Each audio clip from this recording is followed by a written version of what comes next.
hat Burkhard Heim für das geheime US-Weltraumprogramm gearbeitet. Zumindest in den USA wird dies bei einigen Bloggern behauptet. Und in diesem Video möchte ich der Sache auf den Grund gehen und schauen, ob da etwas dran ist.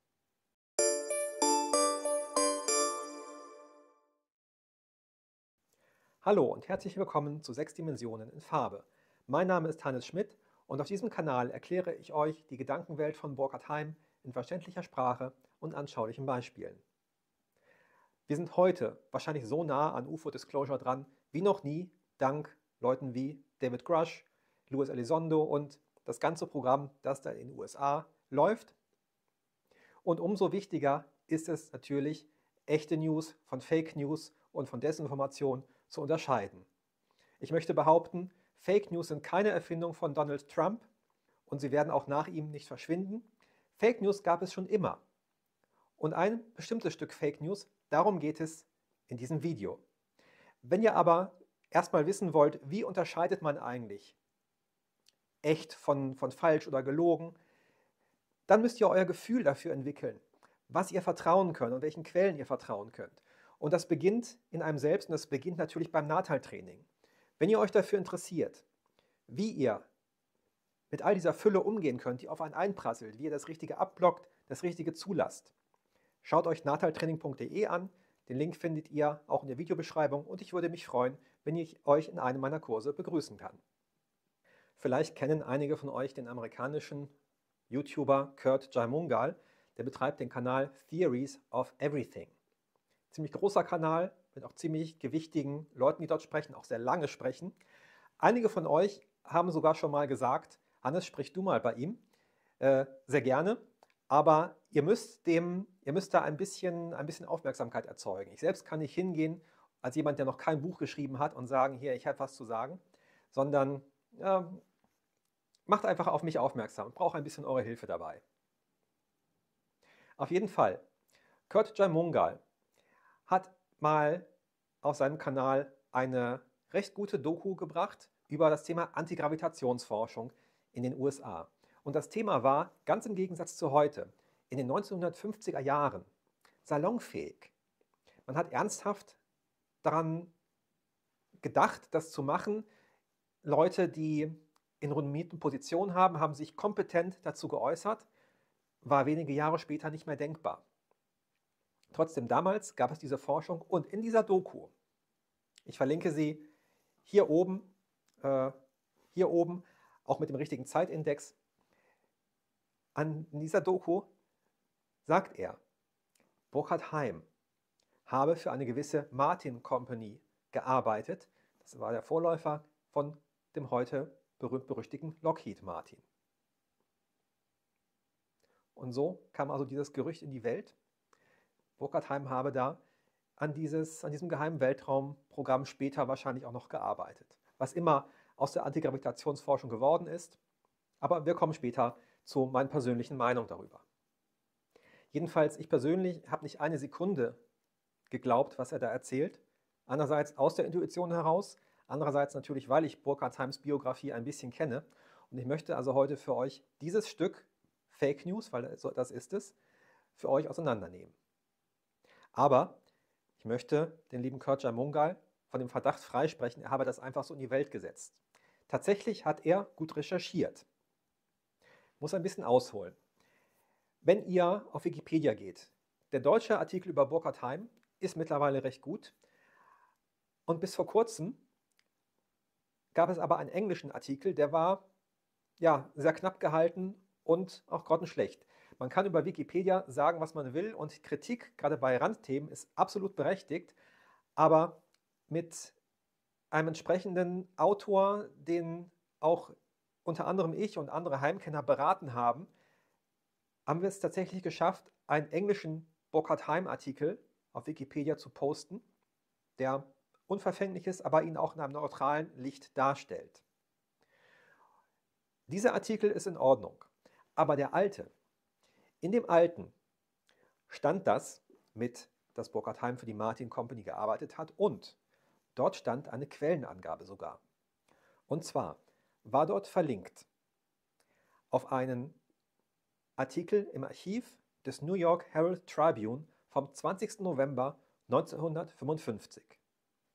Und der Artikel trug den Titel Conquest of Gravity, Aim of Top Scientists in US. Also Eroberung der Gravitation ist das Ziel der Top-US-Wissenschaftler. Also ich blende euch den Artikel hier kurz ein. Drauf zu sehen ist sogar ein Foto von einem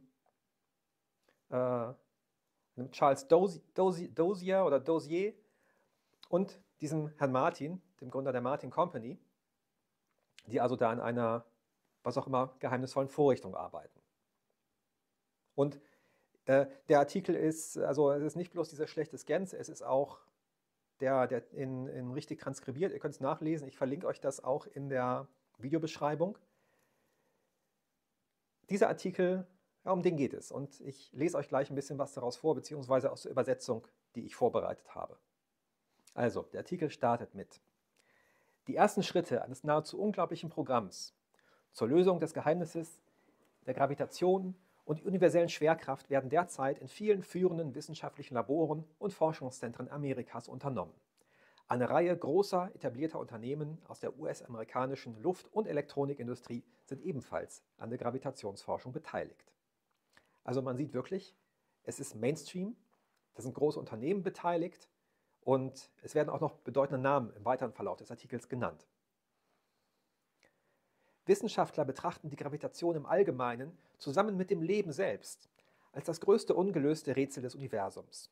Doch immer mehr Experten sind der Meinung, dass es einen physikalischen Mechanismus für ihre Ausbreitung geben muss, der entdeckt und kontrolliert werden kann. Sollte dieses Rätsel gelöst werden, würde dies eine größere Revolution in Energie, Transport und vielen anderen Bereichen auslösen als selbst die Entdeckung der Atomkraft.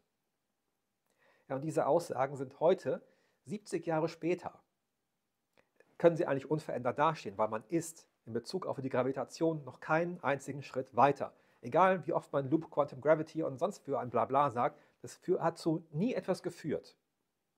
In dieser Hinsicht jedenfalls nicht. Der Artikel geht dann also weiter mit den einzelnen Akteuren und auch der Finanzierung. Interessant ist, es ist alles privat finanziert worden, keine öffentlichen Mittel dabei, alles Industrieinteressen, die sich versprochen haben, da ist was zu holen. Also nicht Nobelpreise, sondern richtig Technik und Umsatz. Und entsprechend wurde investiert. Nichts anderes hat ja in Deutschland dann die MBB gemacht, die den Heim mehrere Jahrzehnte lang eigentlich finanziert hat. Dann steht noch hier, viele renommierte Forscher sind überzeugt, dass die Gravitation innerhalb weniger Jahre überwunden werden kann, wenn genügend Ressourcen bereitgestellt werden. Andere glauben jedoch, dass dies Jahrzehnte dauern könnte. Also man war optimistisch. Und zumindest die Vordenker oder zumindest die größte Finanzierung locker machen konnten, haben natürlich gesagt, dauert nicht mal lange. Und nun kommt der entscheidende Teil, um den es hier geht. Den lese ich euch jetzt nochmal genau vor und werde auch, man kann fast jeden Satz dazu kommentieren.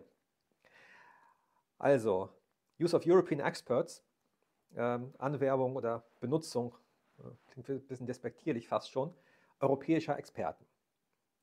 So, Martin Aircraft hat soeben einen der führenden theoretischen Experten Europas für Gravitation und elektromagnetische Felder unter Vertrag genommen. Dr. Burkhard Heim von der Universität Göttingen.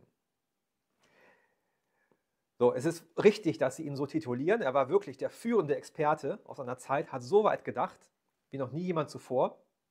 Aber wer die Biografie von Burkhard Heim ein bisschen kennt, weiß es schon. 1955 war Burkhard Heim immer noch Student der Physik. Ja, an der Universität Göttingen, aber hatte noch nicht mal sein Diplom, geschweige denn irgendeinen Doktortitel. Aber er hat so weit gedacht, dass er Gravitation und Elektromagnetismus vereinigt hat und ist auch weit gekommen. Heim hat damals in Deutschland und auch in der Schweiz Vorträge gehalten, zahlreiche Vorträge, und ist bekannt gewesen, dass hier nur das Beispiel aus dem Stern, wo er abgebildet war mit seinem Fluggerät, und ein paar andere Artikel blende ich euch mal so ein. Also er war damals bekannt und das ist durch die Presse gegangen und sicherlich auch irgendwann mal in den USA notiert worden. Also they noted it. Man ist auf ihn aufmerksam geworden. So, also Burkhard Heim von der Universität Göttingen, an der eine der herausragendsten Entdeckungen des Jahrhunderts in der Aerodynamik und Physik gemacht wurden, sowie, also auch angeworben, Pascal Jordan von der Universität Hamburg, Träger der Max-Planck-Medaille, dessen jüngste Arbeit Gravitation und das Universum die wissenschaftliche Welt begeistert hat. Nun, Pascal Jordan hat nur deshalb keinen Nobelpreis für Physik bekommen, weil das heißt immer, der sei mit den Nazis ein bisschen zu eng gewesen, aber was auch immer, der war eine Generation über Heim. Und tatsächlich war er einer von Heims Lehrern. Also ein bisschen aus dem Kontext gestellt war es da schon, also ist es hier im ersten Absatz. Werner Heisenberg, der Leiter des Max-Planck-Instituts damals in Göttingen und Heims direkter, Lehrer, Studienleiter, Professor, der war fuchsteufelswild, als er davon begann, Wind zu bekommen. Weil die Presse hat natürlich bei ihm begonnen anzufragen, wer ist denn der herausragende Doktor da bei Ihnen? Der war nicht Doktor, der war Student, muss man sich vorstellen. Und Heisenberg war also super sauer, dass sich Heim auch noch zu so einem Thema äußert, was die Elite der deutschen Wissenschaftler als unseriös betrachtete, nämlich Raumfahrt und Raketentechnik. Man muss es sich vorstellen, ja, 1955, 2 Jahre vor Sputnik, aber anderes Thema. Heisenberg war fuchsteufelswild auf den Heim, dass sich ein kleiner Student auch noch mit solchen Themen hervortat. Ich weiß nicht, ob er jemals diesen Artikel aus dem Herald Tribune zu Gesicht bekommen hat, aber natürlich muss es ihn sehr gestört haben, wenn dann dem auch noch ein Doktortitel attestiert worden ist. Haben wahrscheinlich auch andere Zeitungen gemacht, kann ich mir gut vorstellen, also deutsche Zeitungen. Aber es wird ja noch besser.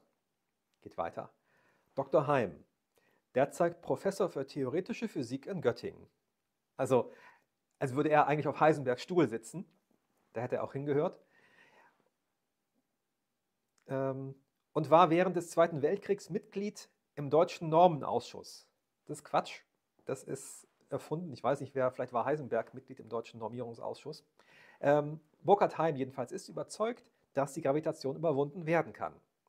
Dr. Heim verlor bei einer Raketendetonation im Zweiten Weltkrieg sein Augenlicht und Gehör sowie beide Arme bis zu den Ellenbogen. Naja, das ist nicht ganz korrekt. Erstens war es keine Rakete, die detoniert ist, es war sein Laborunfall und sind nicht seine ganzen Unterarme weg gewesen, sondern ja, bis hier im Prinzip. Dann hatte er die bekannten Spaltenarme, mit denen man ihn ja kennt oder kannte. Er diktiert seine Theorien und mathematischen Berechnungen seiner Frau.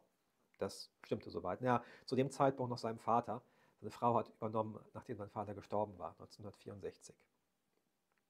Der Artikel endet dann noch damit, dass gesagt wird, also es gibt keine akzeptierte Theorie, weiterhin akzeptierte Theorie über Gravitation, aber man scheut sich nicht, dort noch Koryphäen zu zitieren, Robert Oppenheimer, John Wheeler, Robert Dyson, also Leute, die was erreicht haben und die haben sich auch nicht gescheut, dort genannt zu werden und zitiert zu werden.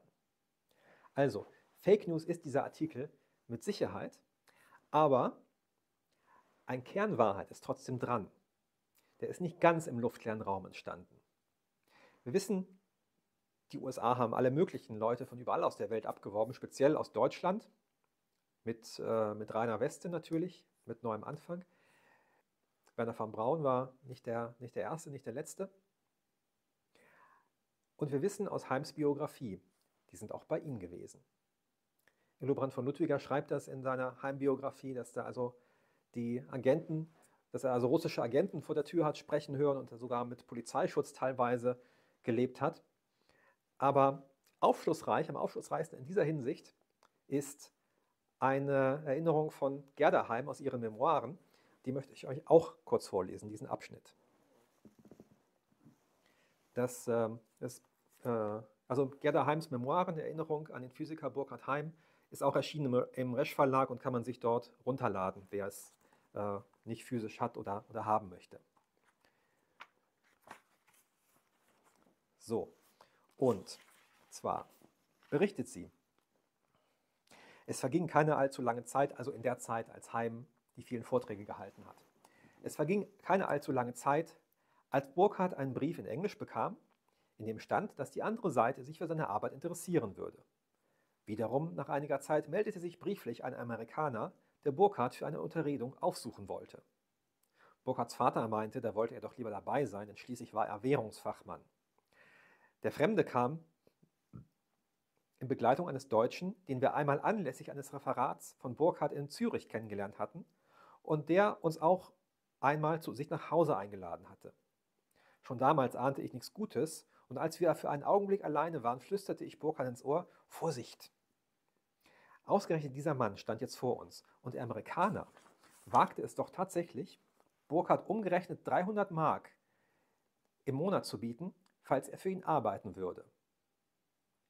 So, 300 Mark war selbst für Geldwert 1955 nicht viel. Das war, ich habe das mal recherchiert, das war das Gehalt eines Facharbeiters. Und einen Gravitationsexperten mit 300 D-Mark im Monat abzuspeisen, das ist frech gewesen. Wenn er wirklich Professor gewesen wäre, wie der Artikel da ihn tituliert hat, hätte er das 10-fache wahrscheinlich verlangen müssen, mindestens. Aber kein Schaden entstanden, falls er für ihn arbeiten würde. Als Burkhard lachte und Nein sagte, meinte er noch unverschämt, er sei wie ein kleiner Junge, also der Amerikaner, er sei noch unverschämt, sei wie ein kleiner Junge, dem man ein Eis schenken wollte, das er aber ablehne. Gesenkten Hauptes zogen die beiden schließlich ab. Später erfuhren wir dann, dass der eine von ihnen im Gefängnis saß, weil er in Deutschland herumgereist war mit dem Vorhaben, Geld zu verdienen, indem er Trinkgelder austeilte und die großen Summen für sich kassierte. So viel die Erinnerung von Gerda Heim. Also 300 Mark wäre wirklich ein Pappenstiel gewesen für das, was er hätte leisten können. Aber ich glaube, es ging Heim dabei nicht so sehr ums Geld, als vielmehr um seine Einstellung zu den Amerikanern. Das wissen wir auch aus Illobrands Biografie. Heim hatte keine hohe Meinung von denen. Das waren für ihn nämlich als Kriegsgeneration, für ihn waren das nicht die strahlenden Helden und Erretter. Das waren für ihn die deutsche Städte in Schutt und Asche gebombt haben und Lazarettzüge zerbombt haben. Und das hat ihn immer sehr gestört. Ich will das gar nicht werten. So hat er es einfach empfunden. Lange her. Und Heim hat immer diesen Widerspruch empfunden zwischen dieser selbstherrlichen Darstellung und dem, wie sie tatsächlich agiert haben. Und deswegen mochte er die nicht. Und dieses Ressentiment spielte sicherlich auch oder hauptsächlich mit hinein in seine Entscheidung, er will nicht für die Amerikaner arbeiten. Also, der Artikel im Herald Tribune entstand, das glaube ich, unter dem Vorsatz, dass man Heim anwerben wollte. Man hat diesen Vorsatz dem Journalisten, der den Artikel verfasst hat, mitgeteilt. Und der konnte natürlich nicht auf die Homepage der Uni Göttingen gehen und schauen, wer ist denn Burkhard Heim, sondern hat sich einfach auf das verlassen, was er vielleicht an Bruchstücken hatte an Informationen oder sich zusammenreimen konnte. Und dann wurde aus Burkhard Heim eben der Professor Dr. Burkhard Heim, der auf Werner Heisenbergs Stuhl saß. Auf jeden Fall aber ist dieses Vorhaben, ihn anzuheuern, ist es angestoßen worden, recht unprofessionell, offensichtlich, also diese windige Gestalt, der losgeschickt wurde. Ich weiß nicht, ob es kann Verhandlungstaktik gewesen sein, dass man ihm mit 300 D-Mark da versuchte, übers Ohr zu hauen. Wäre nicht das erste Mal gewesen. Viktor Schauberger ist es ähnlich gegangen. Spricht auf jeden Fall dafür, dass diese Firma Martin Corporation unprofessionelles HR-Management betrieb oder sich mit komischen Leuten abgab. Vielleicht ist das symptomatisch gewesen für das, was später daraus wurde. Ich weiß es nicht. Hat übrigens auch gezeigt, man nimmt den Heim oder den Ausländer oder den Deutschen nicht ganz ernst, dass man ihm halt so ein billiges Angebot macht. Im Übrigen würde das umso mehr gelten, diese Aussage des unprofessionellen Agierens, wenn das kein Agent der Martin Company gewesen wäre, sondern direkt des CIA. Es wird ja immer unterstellt, bei diesem ganzen Themenkomplex, ja, es gibt da die Black Ops und geheime Programme und die haben womöglich schon UFOs nachgebaut. Ich selber glaube keine 10% davon. Aber es ist selbstverständlich im Interesse des CIA und verwandter Organisationen, dass dieser Nimbus, dieser Mythos erzeugt und am Leben gehalten wird. Aber ich glaube nicht, dass die Fähigkeiten dazu haben. Erstens, rekrutieren die nicht aus dem Pool von Leuten notwendigerweise, den man bräuchte, um so etwas wirklich umsetzen zu können. Einfach weil es, denke ich mal, da auf andere Qualitäten ankommt, nicht unbedingt auf die Intelligenz. Es mag manchmal Überschneidungen geben, aber zweitens, warum ich das sagen kann, ich sehe das in meinen Kursen, was nötig ist, um sich dem Thema Außerirdischen überhaupt zu nähern, also Alien Technology und Intelligence, Non-Human Intelligence, um sich dem überhaupt konstruktiv nähern zu können, da muss man was anderes drauf haben als CIA-Methoden. Da hilft auch kein Remote Viewing oder sowas. Man muss andere Qualitäten verinnerlicht haben, andere ethische Überzeugungen verinnerlicht haben, damit man überhaupt in der Lage ist, mental mit der Situation umzugehen, damit man die Informationen verarbeiten kann. Und das ist nicht einfach so gemacht. Da steht man vor Herausforderungen, vor der der Durchschnittsbürger sowieso, aber auch der Durchschnitts-CIA-Agent, die häufig auch nur Durchschnittsbürger sind, maßlos überfordert ist. Und mehr als eine kleine eingeschworene Gruppe würden die niemals zustande bekommen. Dazu ist die Fähigkeit, sich auf diese Sachen einlassen zu können, viel zu selten. Was anderes wäre, wenn die zu mir kommen würden, ich die trainieren würde. Dann wären die tatsächlich in der Lage, Fortschritte zu machen, bedeutende Fortschritte. Aber ich glaube nicht eine Sekunde, dass die in der Lage sind, UFOs nachzubauen oder auch nur konkret so weit zu analysieren, dass das technisch in dem Maße verwertbar wäre. Das war also die Entzauberung dieses Mythos, der da in die Welt gesetzt wurde. Burkhard Heim habe für den Vorläufer von Lockheed Martin gearbeitet. Und ich werde diesen Beitrag auch auf Englisch einmal bringen, vielleicht mit ein bisschen abgeschwächt, die Spitzen gegen den CIA. Aber es sind ja vor allem, das ist ja im englischen Sprachraum verbreitet worden, diese falschen Informationen. Die haben eigentlich die Aufklärung nötiger. Im deutschen Sprachraum ist das gar nicht so, diese Information gar nicht so durchgesickert, durchgediffundiert. Aber wie gesagt, schreibt dem Curja Mungal ruhig ein paar E-Mails, dass er mal jemanden einladen soll, der sich kompetent zu Heim äußern kann und sich nicht auf windige Zeitungsartikel aus den 50er Jahren berufen muss.